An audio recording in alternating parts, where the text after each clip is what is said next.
자, 7차 때까지 나온 얘기를 보면은 이 윤석열의 인식은 계속해서 내가 할 수 있는 거 한 거야 그걸 이렇게 주장하고 있고 이상민 전 장관은 또 이제 윤석열에 맞춰주는 모습 그리고 참 희한하게 충암파 세 사람 김용현, 이상민, 윤석열 세 사람만 국무에 있었어. 국무에 이거 진짜 규정대로 다 했어. 이 얘기를 계속 주장하고 있어요. 세 사람만. 그러니까 사실은 그 세 명이 핵심 인물일 수밖에 없잖아요. 비상계엄을 언제부터 준비했느냐? 네. 적어도 작년 2024년 봄부터는 논의를 본격적으로 했던 것 같고 네.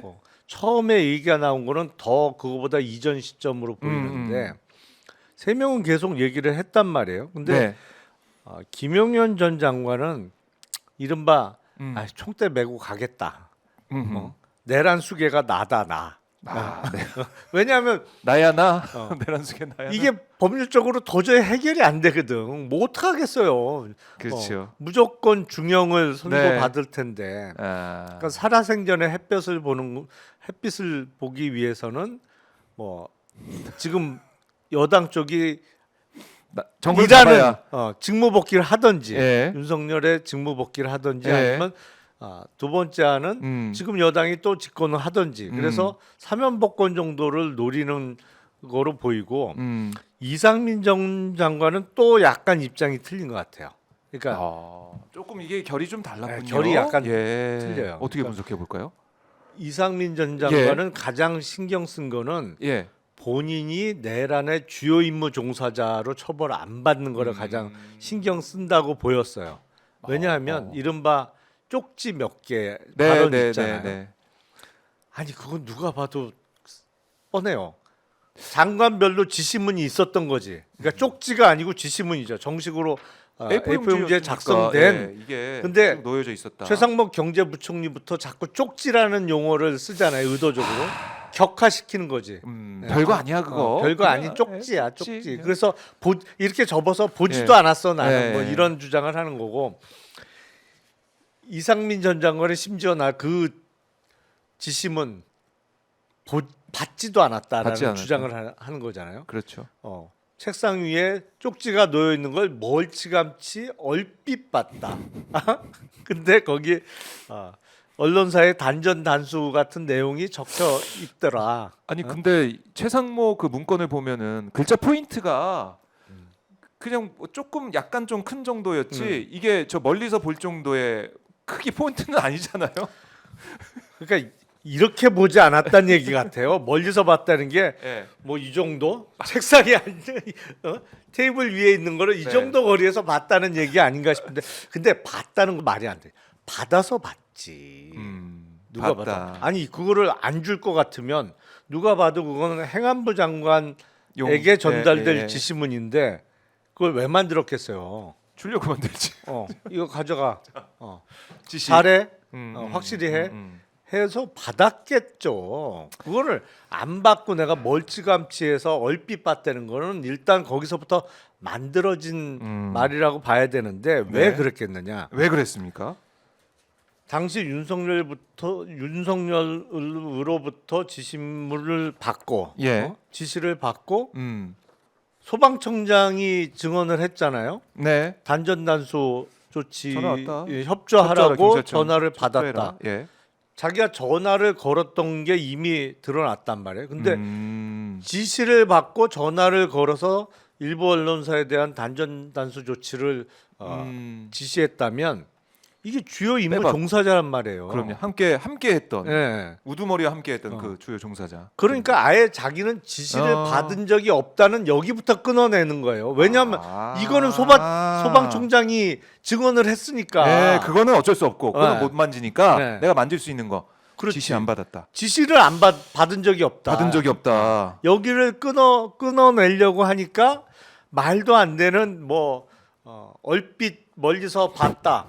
아니 안 줄 것 같으면 왜 만들었냐고 이게 그 자체가. 그리고 경제부총리하고 외교부 장관은 받았는데 왜 제일 아끼는 후배인 이상민 당시 행안부 장관한테는 안 주냐고. 이게 무슨 보물도 아니고 값어치도 아니고 돈도 아니고. 문건을 뭐 더 사랑하니까 더 생각하니까 뭐 더 여러 장 줬을 수도 있고 사실은 책을 만들어서 이렇게 해라. 사실은 각부 장관들에게 지시문을 다 만들어서 줬다고 보는 게 맞겠죠. 아, 그럴 것 같아요. 네. 국무회의 아니면은 뭐 100번 양보해서 6명 딱 오라고 했던 사람 6명 플러스 내가 아끼는 장관들 뭐 이 정도 줬다고 생각할 수도 있는데 어쨌든 그게 있었다는 것은 이상민 장관이 부인을 못하는 거잖아요. 그렇죠. 네. 못하는 거예요. 그러니까 이걸 봤다고 했는데 그 내용은 또 알고 있어. 그래서 이상민 몽골인설, 뭐 이상민 송골매설, 독수리설 이런 게 나오는 거 아닙니까? 그거 어떻게 다 볼 거야? 아니 멀쩡히 그러니까 봤다고 하는데. 그 이면 체면이고 없어요. 지금 보면 일단 나부터 살아야 되는데 본인이 말하면서도 네. 평소 같으면 누가 그런 식으로 얘기를 하면 지가 판사였는데. 엄청 화를 냈을 거예요. 그 말 같은 소리를 해라 좀. 아니 그러니까 그게 말이 되냐? 이상민 그러면서. 전 장관이 판사 딱 재판석에 딱 앉아 재판장석에 앉아서 그 얘기 하고 있는 피고인의 말을 들었다 그러면 뭐라고 했을까? 그러니까요.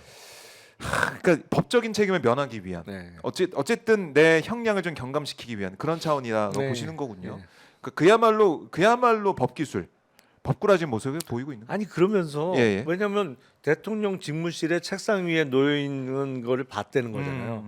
그러면 이걸 준비한 사람은 어쨌든 최종적으로 준비를 시키거나 취합해서 그렇네. 받고 있던 사람은 당시 윤석열 대통령이잖아요. 그렇네요. 거기에 대한 책임을 부인하지는 않아. 나는 단지 지시를 받은 적이 없다는 거지. 그러면은 그걸 뭐 형사 재판도 그렇고 헌재에서 판단할 때는 네. 대통령 꼼꼼하게 준비했구나. 이거는 확실히 알 수 있는 거. 아니 그러니까 야. 지금은 사실은 기본적으로는 다 각자 도생이에요. 그렇네. 야, 그 윤석열 입장에서는 현재에서 볼 때는 윤석열. 그러니까 이상민이 뭔 얘기하는 그 뭐 사실은 이 사항에 있어서는 크게 뭐 그거 없는 것 같아. 근데 준비를 이렇게 꼼꼼히 했다.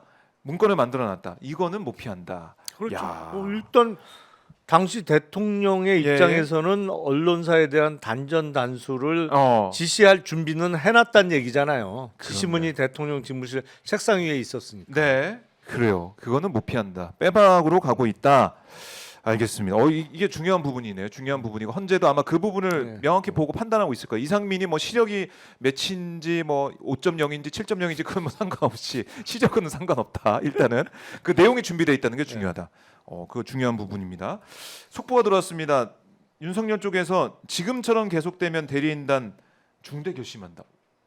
그 작전을 쓸 이거 거라고 어느 정도는 예상이 됐죠. 중대 결심. 아니 그러니까 그 네. 변호인단이 일괄 사퇴하는 거예요. 그래요? 사퇴해서 예. 더 이상의 진행을 막는다. 막는다. 아. 그래서 아니 그러면 물론 뭐 안 하겠다 그러면 국선 변호인 선임해도 되고 근데 사실 이렇게 나오면 예. 어떻게 해야 돼요? 오늘 결심할 수도 있어요. 아. 헌재에서 그래요? 그래? 그럼 앞으로 이제 그 탄핵 심판 길 더 잡아도 변호인단 지금 현재까지 관여한 변호인단 네. 안 나오겠다는 거야? 예. 그럼 뭐 더 이상 할 거 없는 말이네. 결심하지 뭐. 이렇게 나올 수도 있는 거지 뭐. 오늘 뭐 예. 밤 늦게까지 다 들어줄 테니 네. 피소치인 하고 싶은 말 있으면 다 하세요. 오늘 다 그냥 끝냅시다 이렇게. 오늘 뭐 밤 오. 늦게까지 우리 밥 안 먹고도 다 들어줄 테니까 네. 하고 싶은 거 있으면 다 얘기하세요. 아마 배고파서 못 할 걸. 밤 늦게까지.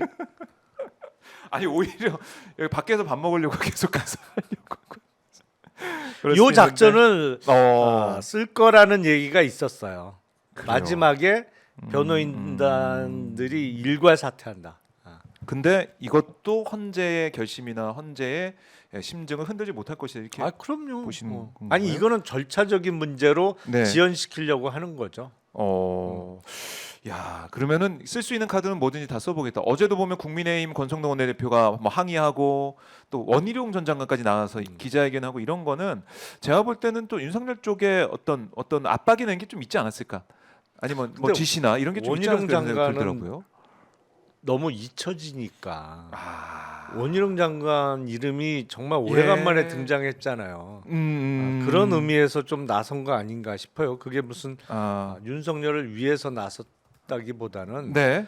그러니까 일단 나와서 뭐 얘기를 하니까 음. 옹호하는 발언을 할 수밖에 없는 건데 네. 그 아무도 찾아주질 않으니까 지금 원희룡 전 장관이 존재감을 좀 곤란하죠. 보여주기 위해서 나왔나 상황이.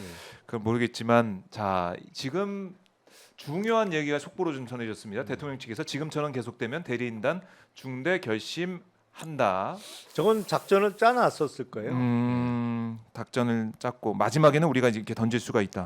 근데 여기에 이제 헌재가 안 말려들 거라고 보시는 거고. 아니면 그럼 사선 변호인 없어요? 어. 그러면 다음 기일에 한 번 더 진행하는데 우리가 국선 변호인 선임해 줄게요. 하면 되죠, 뭐.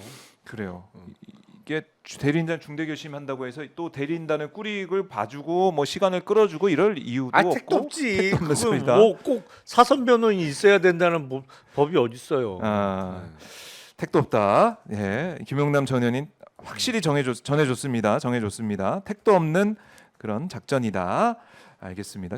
이 좀 상황을 봐야 될 텐데 이따가 오늘 뭐 조태용 국정원장이나 여러 이제 증인들 전 서울청장이나 나와서 증언을 할 텐데 오늘 주목하는 증언, 오늘 나올 걸로 예상되는 중요한 상황 어떻게 좀 보십니까?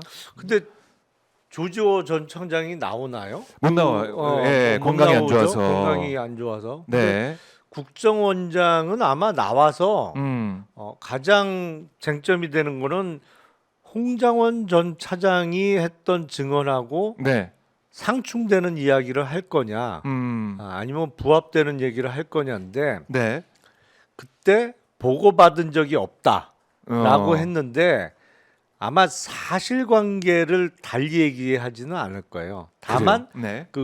그때 국정원장실로 찾아온 홍장원 1차장은 정식 보고가 아니고 불쑥 들어와서 그냥 사담을 나누거나 아니면 무슨 걱정을 토로하는 자리였다. 네. 내가 정식으로 보고받은 적은 없다. 뭐 이런 식으로 해석을 여태까지 좀 달리 했던 거를 오히려 나온다면 그때 분명히 홍장원 1차장이 국정원장실에 들어오지 않았느냐. 네. 그래서 이런저런 내용의 이야기를 나누지 않았느냐. 그리고 뭐 어느 정도 머물지 않았느냐. 이게 구체적인 사실관계를 확인하면 네. 거의 홍장원 전 차장의 이야기와 부합하는 얘기를 할 가능성이 높습니다. 왜냐하면 오히려. 조태용 국정원장도 예. 외교관 출신이잖아요. 그렇죠.